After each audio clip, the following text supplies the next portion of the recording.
Gálatas, no capítulo 4, no verso 4.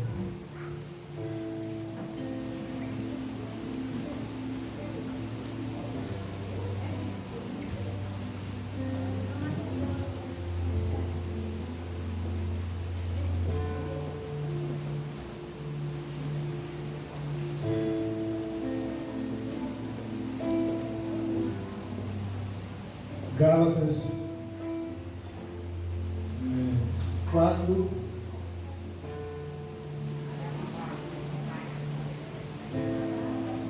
a partir versos 4 e 5, que dizem o seguinte, a palavra de Deus: mas, vindo a plenitude dos tempos, Deus enviou o seu Filho, nascido de mulher, nascido debaixo da lei, para resgatar os que estavam debaixo da lei, a fim de recebermos a adoção de filhos. Só até que Deus abençoe a sua palavra ali. Geralmente, quando eu começo a fazer uma exposição, geralmente eu procuro contextualizar o texto em relação ao restante da palavra e para se ter um entendimento maior daquilo que será falado. Mas dessa vez eu não vou fazer isso, eu vou direto, porque senão fica muito extenso, vai ficar muito extenso aqui o tempo de pregação. Nós achamos que o Natal, o nascimento de Jesus, foi o início da história de Jesus. Muita gente pensa assim. Muita gente acha que Jesus passou a existir a partir do momento ali do seu nascimento. E não é bem assim. O que nós chamamos de Natal não começou na história. Porque a história, ela é limitada.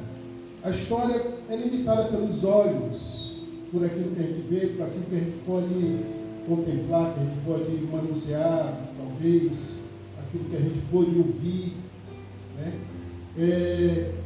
Mas Jesus, ele não faz parte da história. A sua história não começou na história. A sua história começou na eternidade. Jesus, ele é Deus de eternidade em eternidade. De sorte que o que nasceu, o menino que nasceu, ele é pré-existente à história. Ele já existia antes dele vir ao mundo. João, no seu evangelho, está Jesus falando, João narra isso, né? Vários episódios que ele prova que ele é Deus e ele era pré-existente ao seu nascimento. Jesus existia antes do seu nascimento.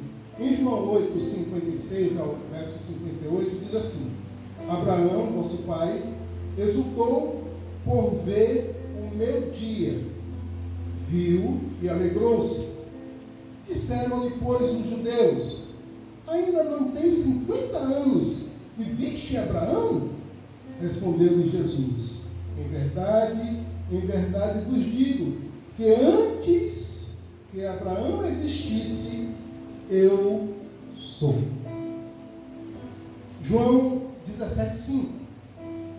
Agora, pois, glorifica-me tu, ó Pai, junto de ti mesmo, com aquela glória que eu tinha contigo antes que o mundo existisse. Ou seja, Jesus já desfrutava da sua glória, do seu trono, antes que o mundo existisse, antes que todas as coisas que foram feitas, ele já existia e desfrutava da sua glória.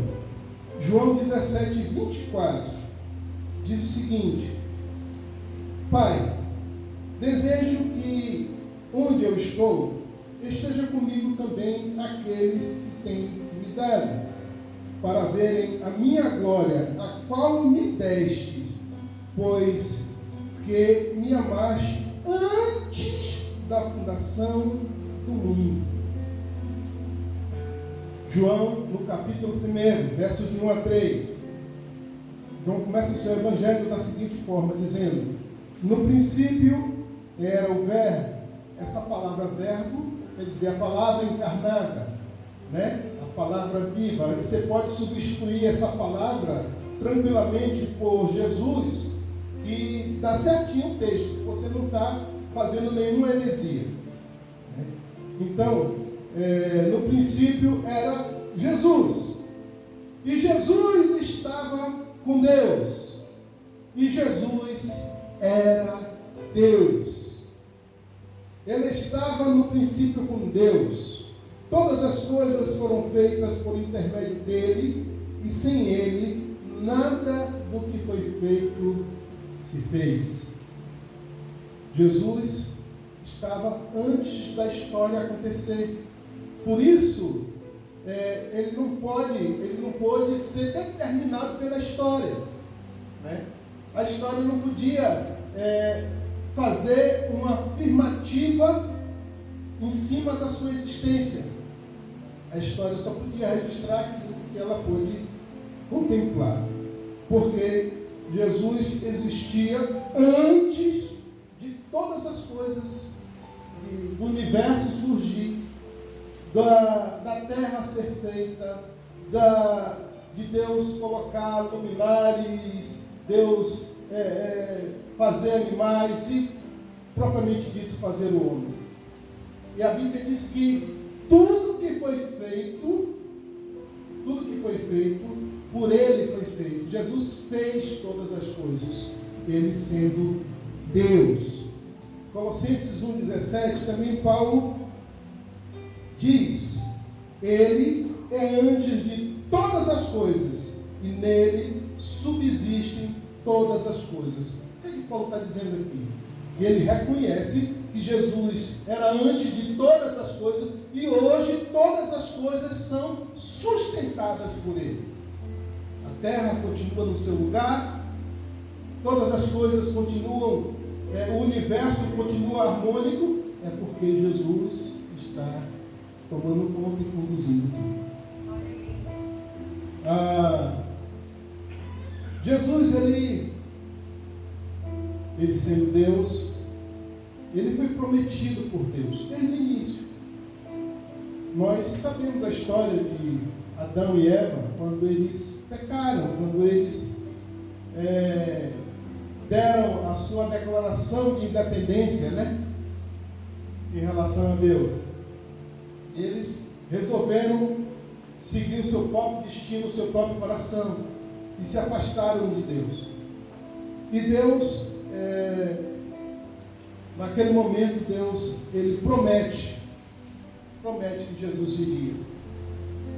Gênesis 3,15 diz assim: porém, inimizade entre ti e a mulher. Está falando para a serpente aqui, ó. Serpente, portanto, inimizade entre ti e a mulher, entre a tua descendência e a sua descendência. Tua e sua. Ou seja, terá inimizade entre a descendência da serpente e da mulher. E da descendência da mulher viria aquele que esmagaria a cabeça da serpente.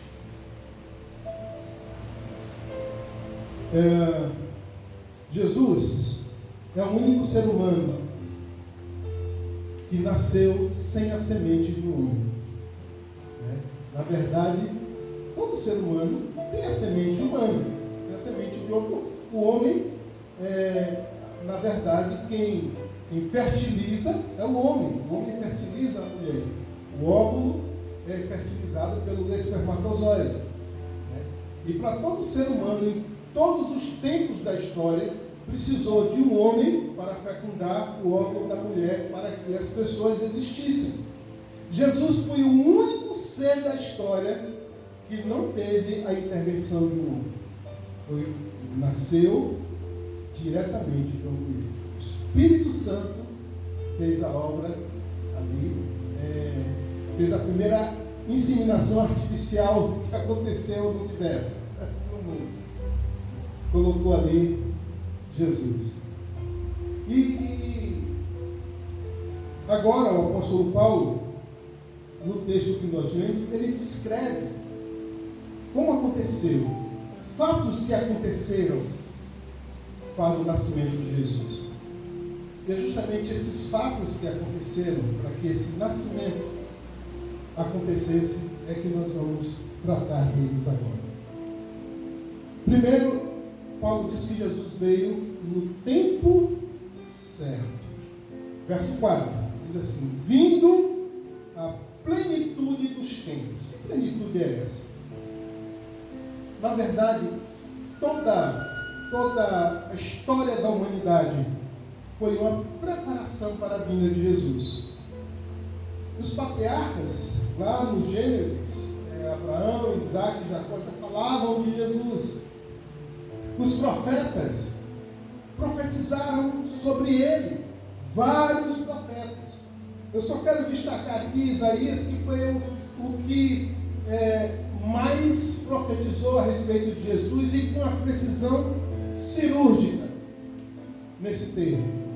Isaías 7,14. Olha o que é que diz a palavra de Deus. Isaías, eu quero que vocês tenham em mente que Isaías viveu em torno de 700 anos antes de Cristo. Antes de Jesus nascer, 700 anos antes, Isaías vivia. E o que é que ele disse? Portanto, Isaías 7,14. Portanto, o Senhor mesmo vos dará um sinal. E eis que uma virgem conceberá e dará luz a um filho, e o seu nome será Emanuel.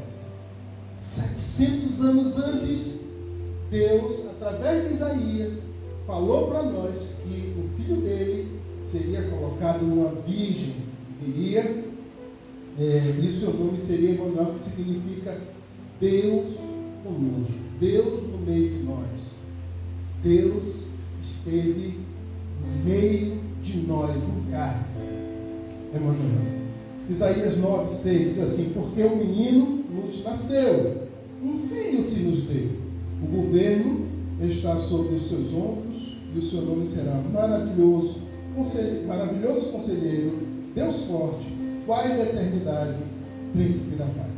Do aumento do seu governo e da paz não haverá fim, sobre o trono de Davi e no seu reino, para o estabelecer e o fortificar em retidão e em justiça, desde agora para sempre. O zelo do Senhor dos exércitos para isso. Profetizado. O mundo todo convergia, toda a história do mundo convergia para que acontecesse esse nascimento, para que Jesus viesse à terra. Deus cuidou da história para a chegada de Jesus. Deus, primeiro, Ele criou a nação de Israel. Chamou Abraão, e ali de Abraão fez aquela nação separada. Porém, era uma nação pequena, uma nação frágil. Assim, aos olhos dos outros povos, era até uma nação insignificante, né? A nação dos judeus. Depois, Deus permite o domínio dos gregos. Os gregos dominaram todo o mundo da época. E por que eles dominaram? Porque os gregos, eles tinham como característica helenizar o local que eles conquistavam. O que quer dizer helenizar? Colocar a sua cultura naquele local. E uma das coisas que eles fizeram foi colocar a sua língua em todos os lugares que ele conquistou. Todos os lugares que ele conquistou falavam o grego. Então, por que Deus permitiu isso? Para facilitar a mensagem de Jesus se expandir rapidamente, porque era uma língua universal, todo mundo sabia, então ficou muito mais fácil para a expansão do Evangelho, para a mensagem, as boas novas que iriam chegar, elas se espalhassem rapidamente. Depois, Deus permitiu que os romanos tomassem conta, que os romanos conquistassem tudo aquilo que os gregos tinham conquistado. E os romanos, eles instituíram a Pax Romana. O que quer dizer a Pax Romana? Foi um tempo de paz imposta por Roma. Uma paz à força. Ou vocês ficam quietos, ou a gente vai agredir vocês, vai entrar em guerra com vocês. Ninguém queria entrar em guerra contra o Império Romano. Então, em função disso, houve aquela paz aparente. Ou seja, o mundo se acalmou. O mundo se acalmou. E com isso, os romanos, eles tinham uma característica muito interessante. Eles conquistavam um local e eles abriam estradas para este local. Por que Deus permitiu isso? Para que rapidamente as pessoas, os cristãos, pudessem viajar pelas estradas e pregar o Evangelho para facilitar a mensagem que Jesus iria trazer.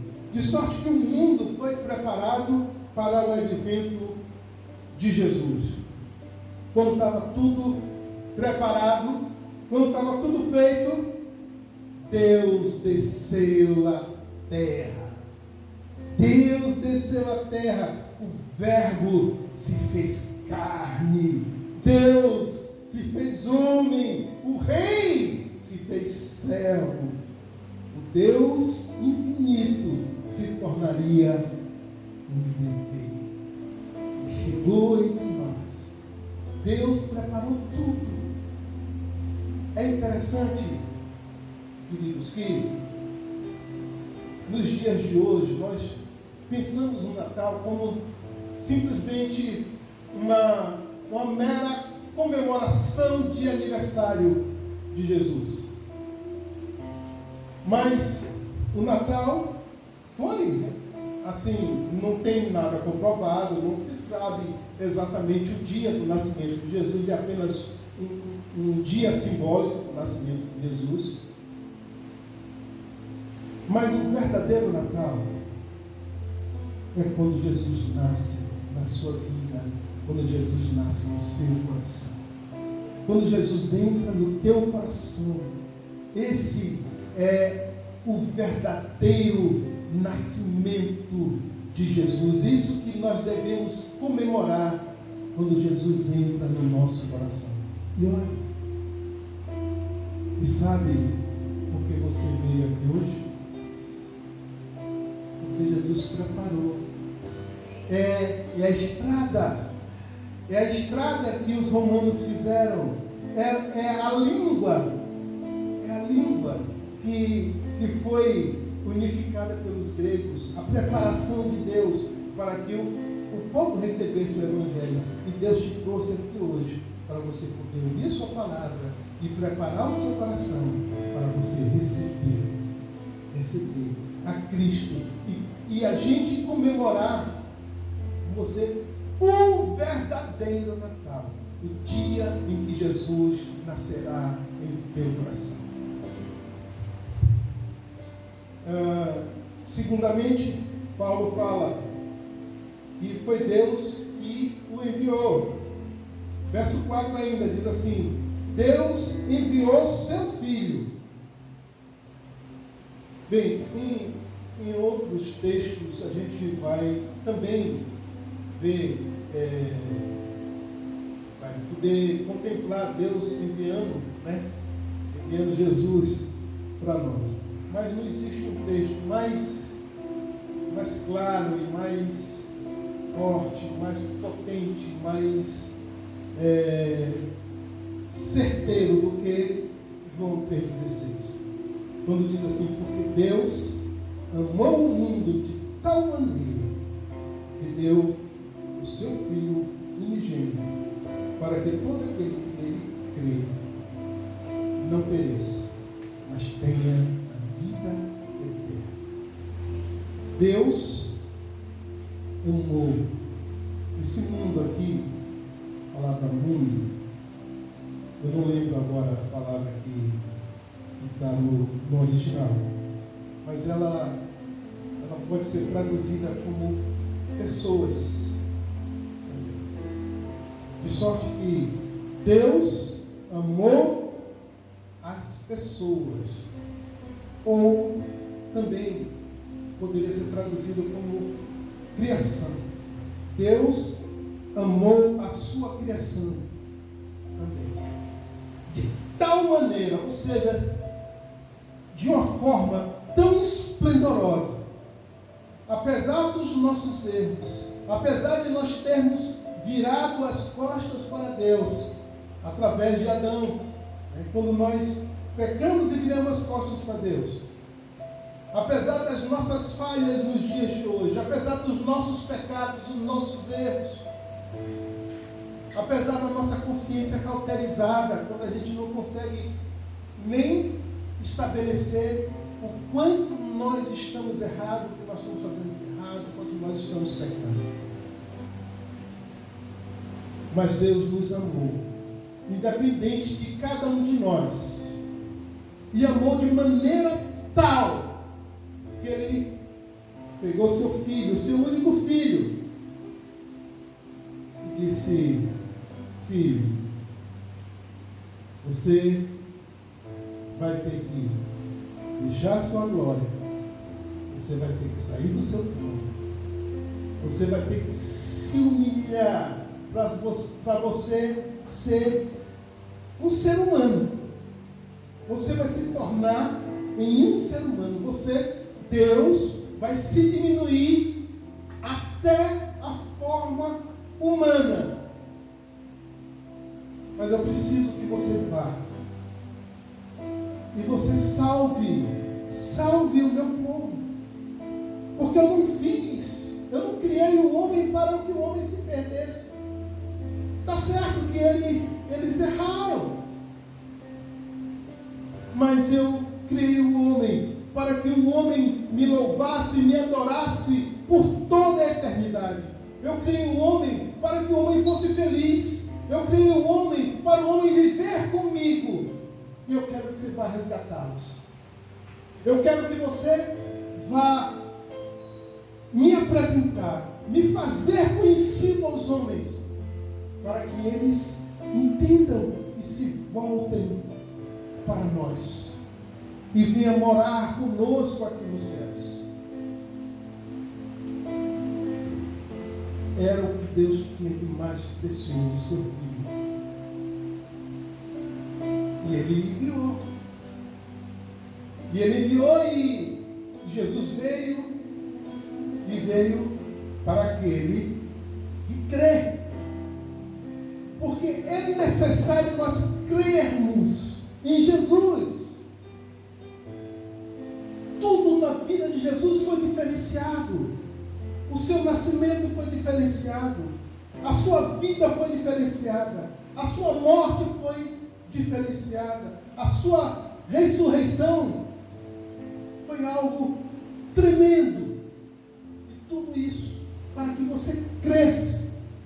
Que Ele é o Filho de Deus e que você precisa dele, que você precisa deixar com que Ele nasça no seu coração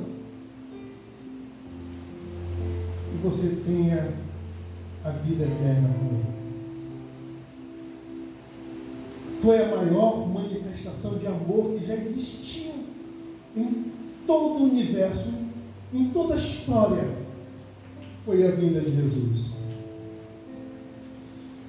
Deus amou tanto a sua criação que Ele tomou a iniciativa de ir ao encontro da sua criação.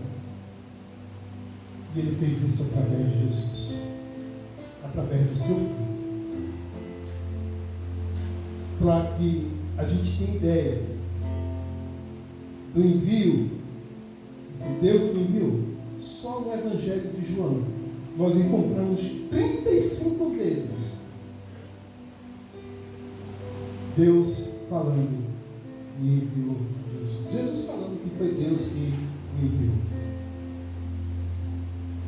Seguindo adiante, o texto diz assim que foi nascido de mulher.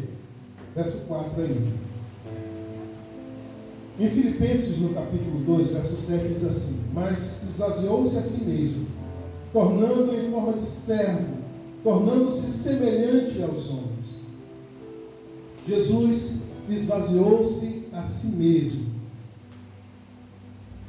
Sabe o que isso significa? Deus se fez homem. Deus se fez homem. Deus deixou a sua glória.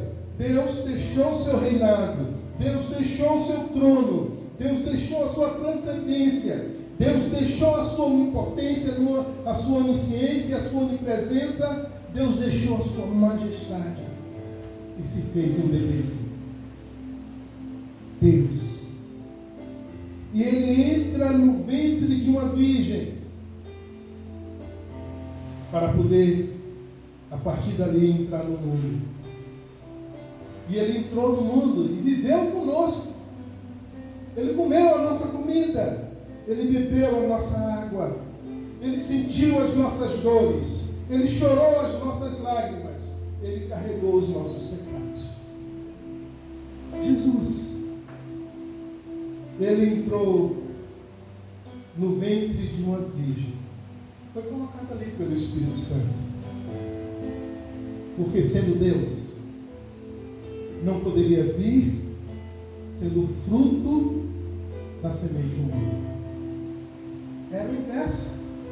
A criação não podia gerar o Criador. Por isso, o Espírito Santo que colocou ali Jesus. O Criador falou.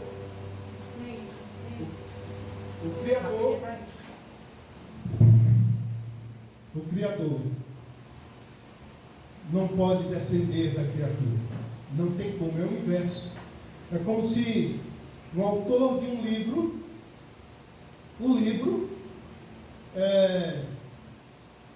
falasse,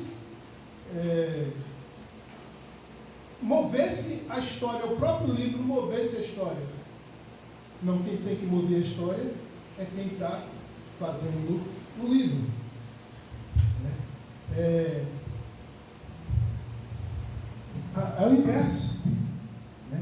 É o inverso. E ele escolheu a mulher que ele queria nascer. Ninguém aqui escolhe nada no seu nascimento. É Deus que escolhe. Você pertence à sua família porque Deus colocou você na sua família. Se a gente tivesse que escolher a família ou o local que a gente queria nascer, se tivesse dado essa oportunidade, qual era a família que você gostaria de ter nascido? Talvez a família Gates, né? Talvez na família dos mais ricos do mundo aí, os poderosos, né? Sei lá. Mas Jesus foi o único que escolheu aonde ele queria nascer. E ele escolheu o local mais simples que poderia um ser humano nascer. Nasceu num estábulo e o seu berço foi um coxo. A manjedoura, um coxo de animal comer. Ali, forrou, enrolou nos panos e colocou ele ali naquele coxo, lugar onde o animal comia. Interessante isso, né? Aí a gente entende por que depois João Batista disse, esse Cordeiro de Deus que veio tirar os pecados. E simplesmente José, ele podia ter ido sozinho. Maria estava grávida, ele podia ter ido sozinho e feito o censo sozinho. Mas por que José levou Maria? Muito simples. Porque muitos não engoliam a história de ela ter sido inseminada pelo Espírito Santo. José chegou até querer cair fora e tal, sem difamar ela, levando a culpa, né? Mas o anjo chegou lá e disse, não, o que tem dela lá é do Espírito Santo, confirmou exatamente. O anjo confirmou para José, mas confirmou para as outras pessoas, vizinhos, parentes. Tanto quando chega nas bodas de Caná da Galileia, Maria está numa ansiedade tremenda para que Jesus fizesse um milagre. Jesus tinha chegado na idade sacerdotal e tal, e ela estava ali naquela ansiedade para que Jesus fizesse um milagre, para provar para as pessoas que ela não tinha mentido.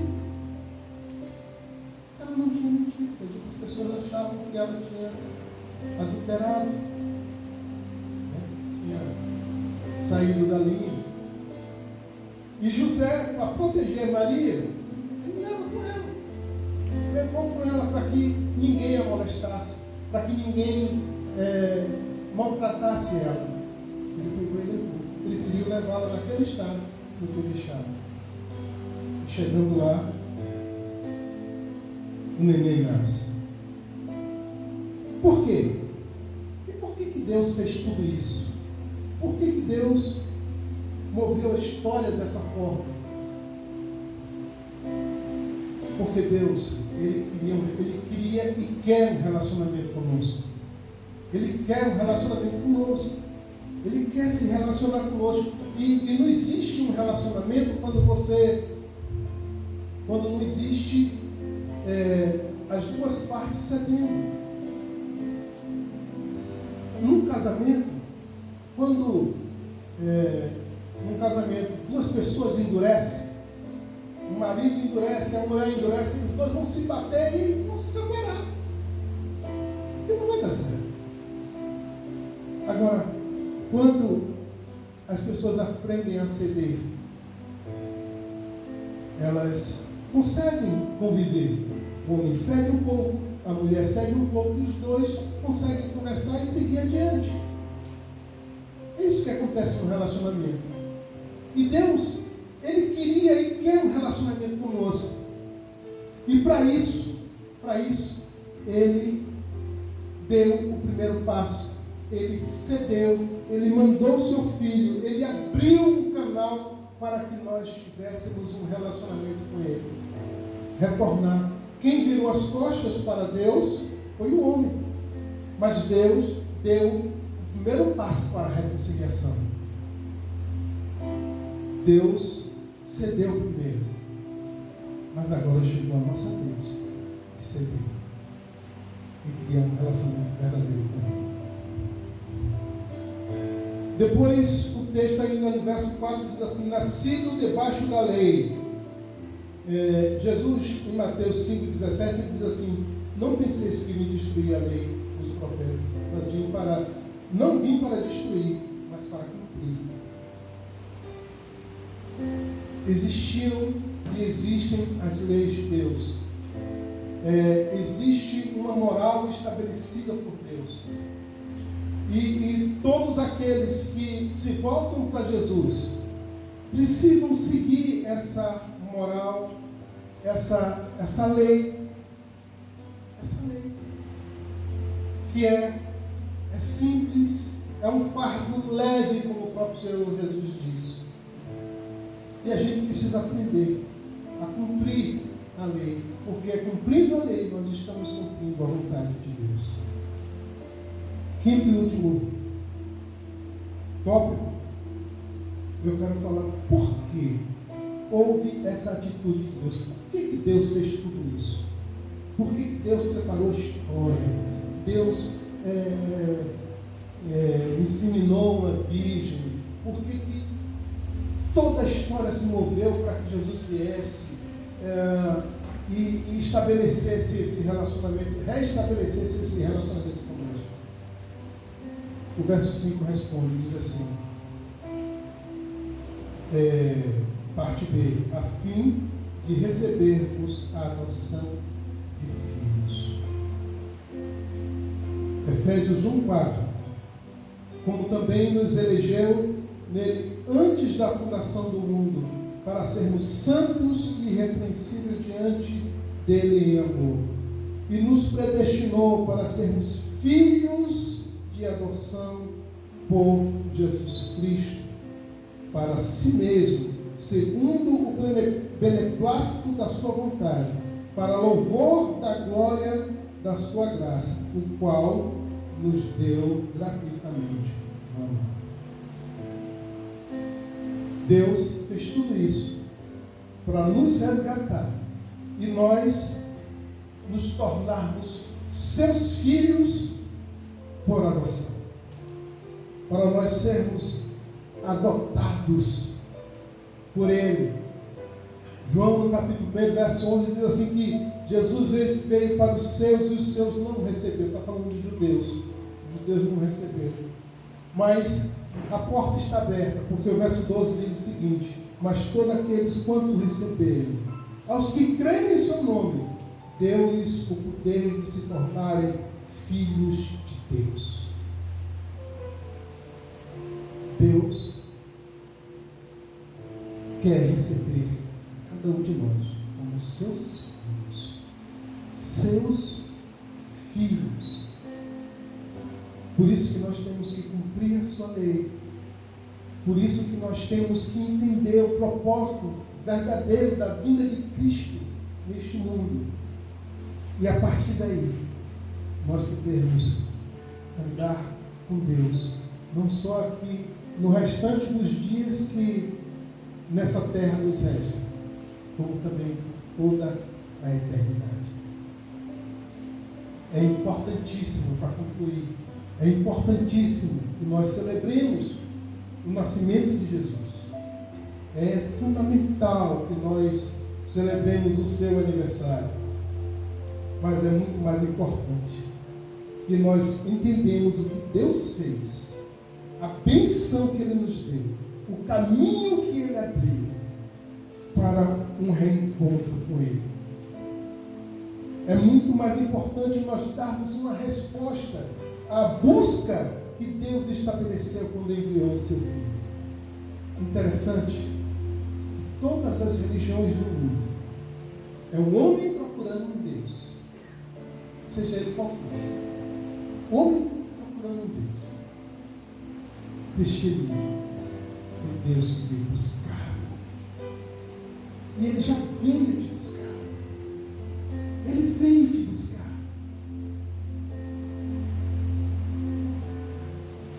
Só resta agora você se encontrar com Ele. Verdadeiramente. Um encontro real. É muito mais importante do que celebrarmos o nascimento de Jesus. É respondermos a Deus a sua expectativa em relação a nós. Ele nos amou primeiro. A Bíblia diz que Ele nos amou primeiro. E Ele nos ama. Ele nos ama. E Ele nos quer. Ele nos quer. Para sempre. Com Ele. Vida eterna com Ele. Deus nos abençoe. Nós possamos sair daqui hoje felizes por comemorarmos um dia simbólico, mas muito especial, do nascimento de Jesus. Mas comemorar muito mais o dia que Ele entrou no nosso coração. E se isso não aconteceu ainda na sua vida, até hoje,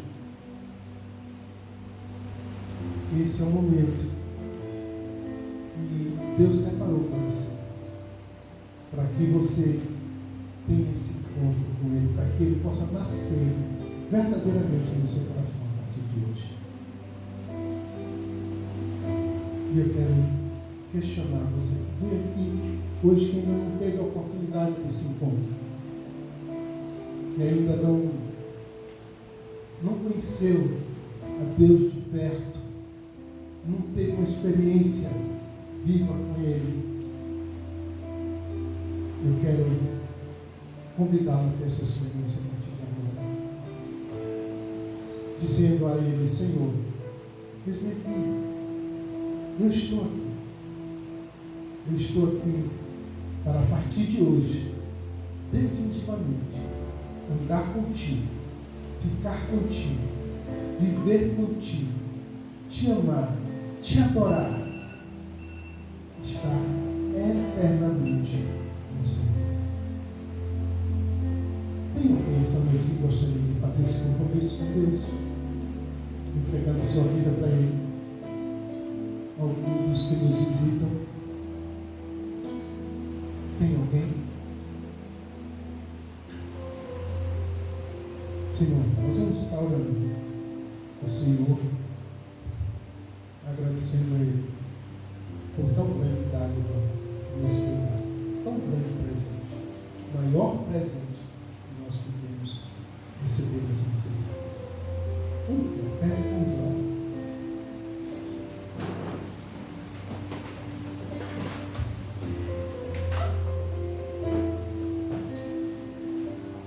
Querido Deus, estamos aqui, Senhor, porque um dia o Senhor nos amou primeiro, porque um dia o Senhor teve misericórdia de nós, tocou o nosso coração e nos moveu para que nós pudéssemos entender o propósito no qual o teu filho veio ao mundo, o propósito pelo qual o teu filho morreu numa cruz por nós, o propósito pelo qual o teu filho ressuscitou, o propósito para o qual o teu filho vive hoje.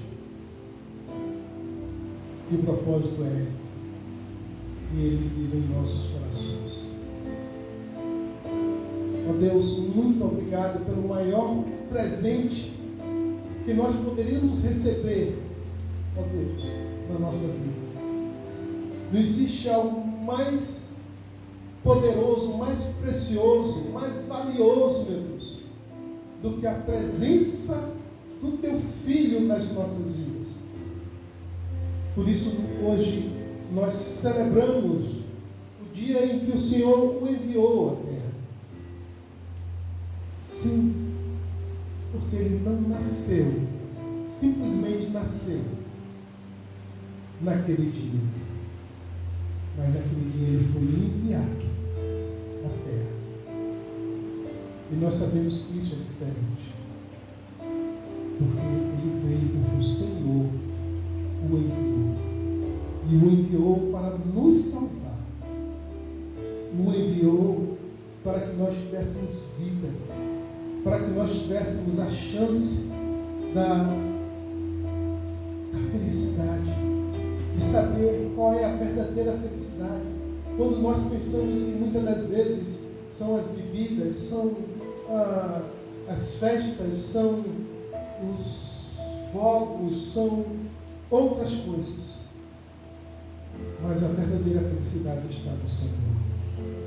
O Senhor é Deus da nossa alegria, o Senhor é o Deus da nossa felicidade.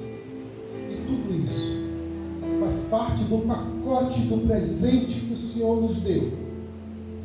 E nós estamos felizes e agradecidos e estaremos eternamente agradecidos ao Senhor. Sim, porque eternamente estaremos nos céus dando glória, glória, glória ao Senhor, Criador de todas as coisas. Muito obrigado, Deus, por Jesus. Muito obrigado, Senhor, por Jesus nas nossas vidas. Muito obrigado, Deus, pelo Senhor nos fazer entender isso. Muito obrigado, Deus. Não há palavras no dicionário humano que venha verdadeiramente expressar a nossa gratidão. Não há palavras no dicionário humano que verdadeiramente venha, ó Deus, demonstrar ao Senhor o quanto nós somos gratos pela tua salvação. Muito obrigado, Deus. Continua conosco, ser presente constantemente nas nossas vidas, constantemente, em todos os momentos. E assim nós caminharemos por esta vida, feliz, seguro, tranquilo, confiante e com toda a fé do nosso coração. Fica com o teu povo e abençoa o teu povo. Nós oramos no nome de Jesus. Estenda as suas mãos para os céus.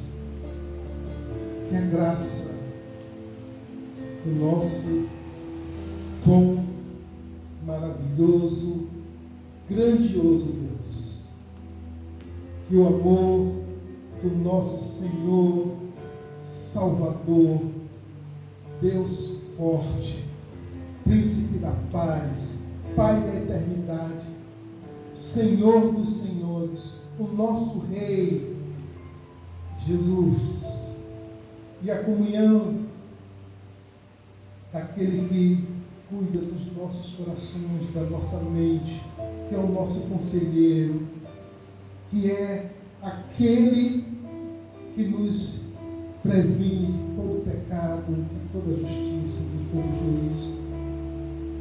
Esteja eternamente conosco, com todos nós aqui e com todo o povo de Deus em toda a face da terra, desde agora e para todos sempre.